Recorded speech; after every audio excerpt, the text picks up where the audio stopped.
Good morning, good afternoon, good evening, and a very pleasant night to you, my precious pack, and welcome back once more to Vega Conflict, and it's finally time to talk about the hammer. So, exactly what is it? Well, if you think that it's a cruiser, you're not wrong. It's basically a Titan, or a cruiser, whichever you want to call them as. I'm going to call them as cruisers, because that's basically what they are. They're cruisers. They have a 2-hour base repair time, fixed, so no matter what you put on it, it'll never increase or decrease. It is classified as a warship, which I'll talk about in a minute. It has an effective range of 2,000 to 7,000 meters, which is pretty good. It has 400,000 hit points base. It has a maximum mass of 19,000 tons at Mark 1. It has 3,500,000 tons of free cargo space at Mark 1. It has 690 meters per second forward speed. It has a 60 degree per second rotation speed, a 350 meters per second strafe speed, and in sector it can travel 600 astronomical units per hour.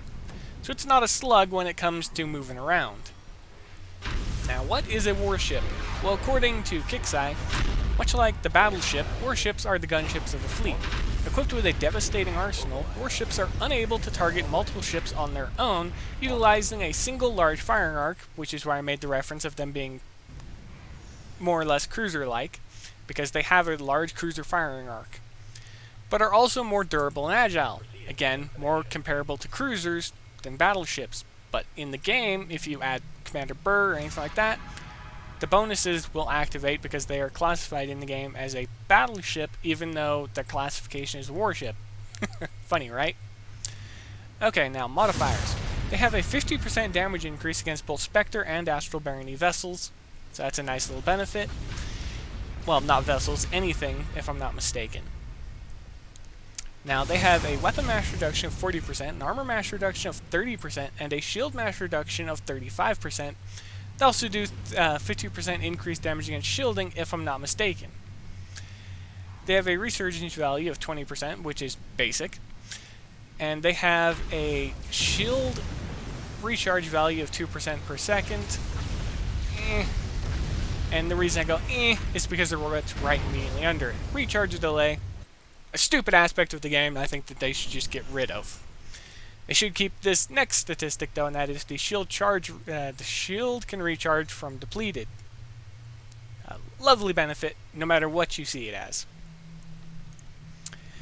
And as for resistances, it has a 30% Astral Barony and Spectre resistance, so 30% of damage is just taken off from those two factions right off the bat.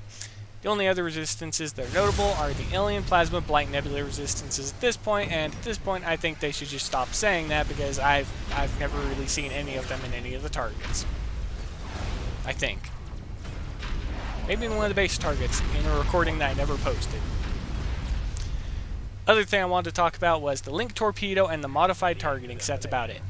So Link Torpedo stats for the level 1. It has 14,500 damage per second. It weighs 3,000 tons. It has a maximum, it has an effective range of 3,500 to 8,000 meters. It travels at 3,000 meters per second. It could be faster in my opinion. It has an AoE radius of 250 meters when it bursts. And it has a chaining effect.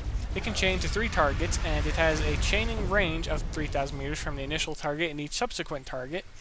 And each will do 75% damage of the previous. Now, on to the second. It has 16,000 damage per second, which is funny. I'll explain why in another video. It has a mass of 3,715 tons. It has the exact same range, speed, and burst, and the chaining details only change by increasing to 1 additional target. Now, as for modified targeting, it has a 0% ship mass increase, so I don't know why they have that stat in there at all. It has a maximum targeting value of 2, so it goes from being able to target 1 vessel to 2 at the same time, so long as they're within the firing arc. It increases the damage per shot by 50%. Now, this is the same as just increasing the damage per second by 50%, because it still affects the virtually same value, if I'm not mistaken. Now, the disability of this is the too many of them effect.